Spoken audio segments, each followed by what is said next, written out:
너는 도대체 왜 그렇게 행동하는 거니? 죄송합니다, 어머님.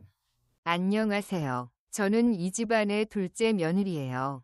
시댁에 온 지 몇 년 되지 않아 아직 새로운 환경에 적응하며 배우는 중입니다. 저희 가족은 총 6명으로 시아버지와 시어머니, 큰아들 부부, 그리고 저와 남편이 함께 살고 있어요. 시아버지와 시어머니는 늘 가문이 중심에 계시죠.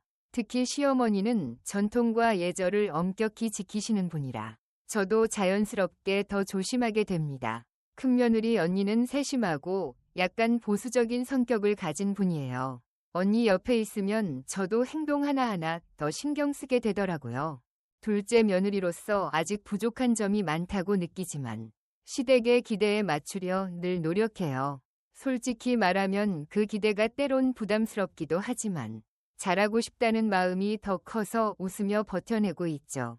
추석이 일주일 앞으로 다가왔을 때 시어머니께서 모든 자녀들에게 전화를 하셨어요. 단호한 목소리로 올해 추석은 온 가족이 모여 조상을 기리는 중요한 날이니 빈틈없이 준비해야 한다고 하셨죠. 그 말씀에 긴장하면서도 설레는 마음이 들었어요. 음식 준비는 큰며느리 언니와 제가 맡았어요. 송편, 각종 전, 과일, 제사상에 올릴 음식까지 꼼꼼히 준비하라는 지시를 받았죠. 전화를 끊고 나니 기대와 부담이 뒤섞였어요. 명절의 따뜻한 분위기를 즐기고 싶지만 아침부터 밤까지 청소하고 요리하느라 정신없겠구나 하는 생각에 마음이 무거웠어요. 저희 집안에서 추석은 단순한 명절이 아니라 가문이 자존심이 걸린 중요한 행사예요. 그래서 더 완벽해야 한다는 압박이 저를 짓눌렀지만 둘째 며느리로서 이번엔 꼭 인정받고 싶다는 마음으로 준비를 시작했어요. 추석을 며칠 앞두고 온 가족이 시댁에 모였어요. 아침 공기는 선선했고 부엌은 이미 분주한 소리로 가득했어요. 저는 큰며느리 언니와 함께 송편 반죽을 하고 속을 채우고 전을 부쳤어요. 반죽이 손에 묻고 쉴 새 없이 송편을 빚다 보니 손끝이 얼얼했지만 언니는 능숙하게 예쁜 모양을 만들어냈어요. 그 모습을 보니 제가 아직 많이 부족하구나 싶더라고요. 남편과 큰형은 장작을 나르고 무거운 그릇을 옮기며 땀을 흘렸고 시아버지는 제사 의식을 하나하나 점검하며 집안의 질서를 지키셨어요. 모두가 제 역할을 하며 분주했지만 활기가 도는 분위기였죠. 그런데 그 와중에 묘한 긴장감도 느껴졌어요.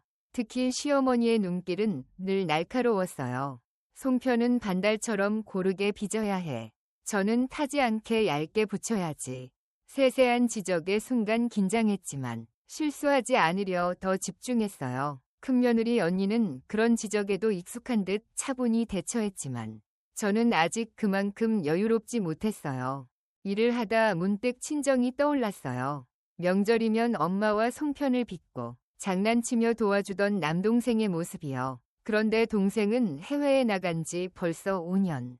추석 때마다 그 빈자리가 크게 느껴졌어요. 부엌에서 바쁘게 움직이면서도 마음 한구석엔 동생이 갑자기 돌아와 함께 웃을 수 있다면 하는 바람이 있었어요. 하루 종일 준비가 이어졌어요. 부엌은 뜨거운 기름 냄새와 송편의 고소한 향으로 가득했지만 제 마음속엔 긴장과 그리움이 교차했어요. 추석이라는 큰 행사를 앞두고 설렘과 두려움이 뒤섞인 하루였죠. 드디어 추석 당일 아침, 부엌은 전 부치는 소리, 냄비에서 김이 오르는 소리, 아이들 웃음소리로 명절 분위기가 무르익렸어요. 모두 제사 준비로 정신없을 때 갑자기 제 휴대폰이 울렸어요. 화면을 보니 남동생의 이름이 떠 있었어요. 심장이 철렁 내려앉았죠. 전화를 받으니 반갑고도 믿기지 않는 목소리가 들렸어요.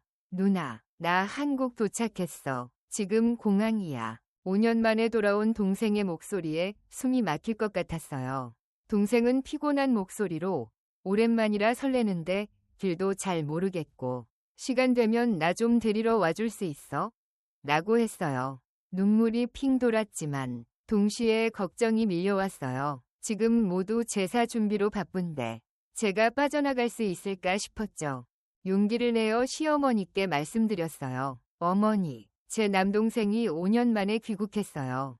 공항에 도착했는데 잠깐 마중을 다녀오고 싶어요. 하지만 시어머니 표정이 굳어지셨어요. 지금 할 일이 얼마나 많은데.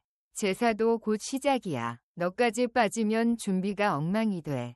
큰며느리 언니도 끼어들었어요. 차분하지만 단호하게 동생한테 택시 타고 오라고 해. 오늘은 추석이잖아. 우리 집안 의식이 먼저야. 라고 했죠. 순간 말문이 막혔어요. 한쪽엔 5년 만에 만난 소중한 동생. 다른 한쪽엔 시댁의 전통과 규칙. 두 세계 사이에서 깊은 갈등이 밀려왔어요. 속으로 다짐했어요. 내 마음을 누가 이해해 줄까? 위무를 거스르려는 게 아니야. 동생도, 시댁도 모두 소중한 가족인데 결국 조심스럽지만 단호하게 입을 열었어요.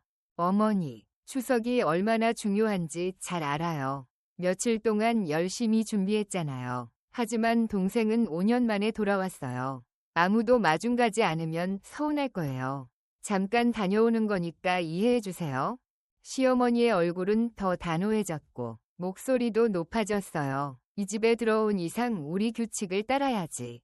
추석은 장난이 아니야. 조상님을 먼저 존중해야 해. 큰며느리 언니도 차갑게 덧붙였어요. 둘째, 내 마음 이해 못하는 건 아니야.